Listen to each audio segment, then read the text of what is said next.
10.1 কষে দেখি তার 20 নম্বরের অঙ্কটি। তো 20 নম্বর অঙ্কটিতে বলছে 3000 টাকার চাল কেনা হয়েছে, তার 1/3 20% ক্ষতিতে বিক্রি করেছে। তাহলে 3000 টাকার 1/3 সমান হচ্ছে 3000 গুণিত 1/3 সমান হচ্ছে 1000। এই 1000 টাকাটাই হচ্ছে ক্রয় মূল্য।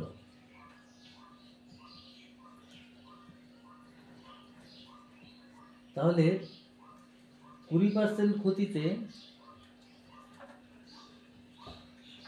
20% ক্ষতিতে বিক্রয় মূল্য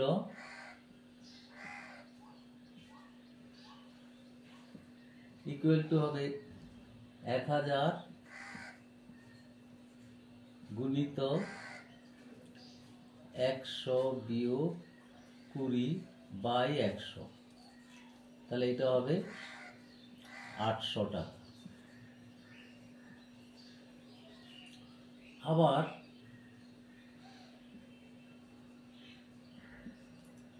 3000 টাকার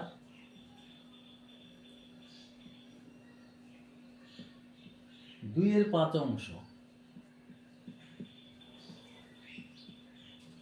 সমান হচ্ছে 3000 গুণিত 2/5, মানে এটা হচ্ছে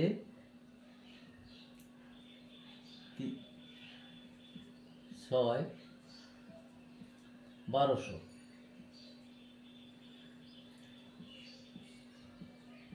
এটাও ক্রয় মূল্য।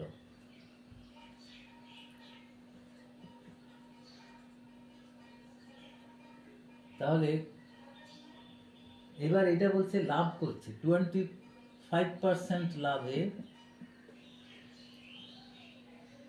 বিক্রয় মূল্য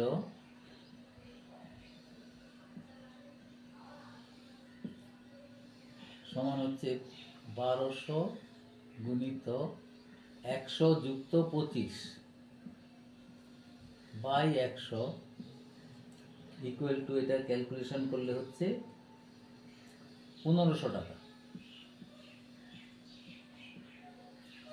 তাহলে মোট বিক্রি হয়ে গেছে কিন্তু 1500 আর হচ্ছে 823 টাকা। মোট বিক্রি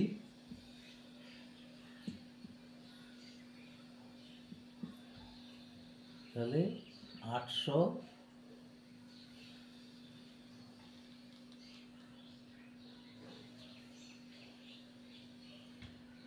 মোট বিক্রি হচ্ছে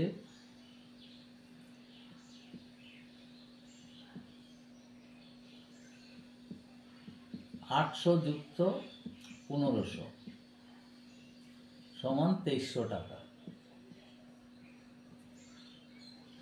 2300 টাকা বিক্রি করেছে। আচ্ছা, এখানে বাকি থাকছে, তাহলে বিক্রি করেছে 1200 আর 800, তাহলে বাকি থাকে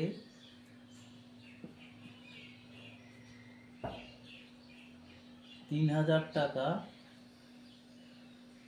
মাইনাস এই 800 টাকা এবং 1200 টাকা।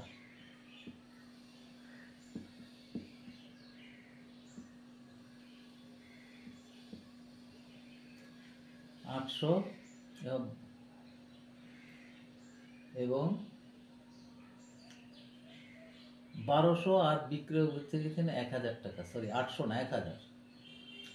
তাহলে 3000 মাইনাস 2200, তাহলে 800 টাকা বাকি থাকে। 800 টাকার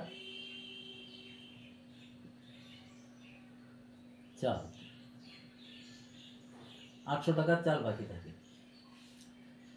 তাহলে মোটের উপর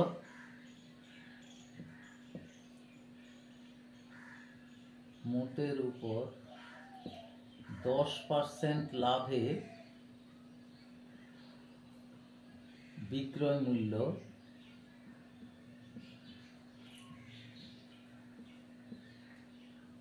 সমান হচ্ছে 3000 গুণিত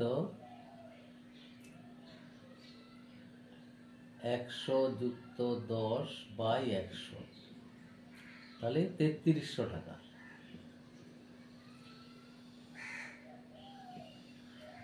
এখন এই 800 টাকার চাল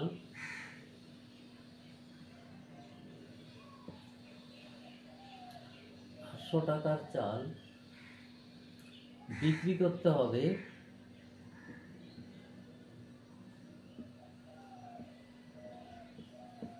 কত টাকায়?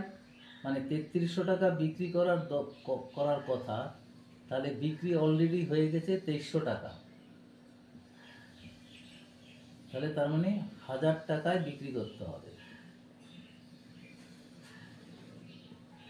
বিক্রি করতে হবে 1000 টাকা, অর্থাৎ লাভ হবে 1000 বিয়োগ 800 সমান 200 টাকা। এই 200 টাকা লাভ করতে হবে, তাহলে শতাংশ হিসাবে করতে হবে, অর্থাৎ শতকরা লাভ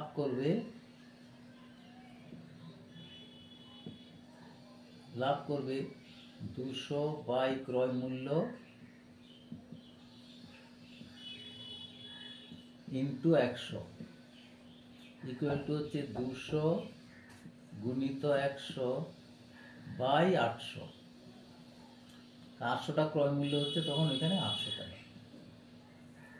তো এটা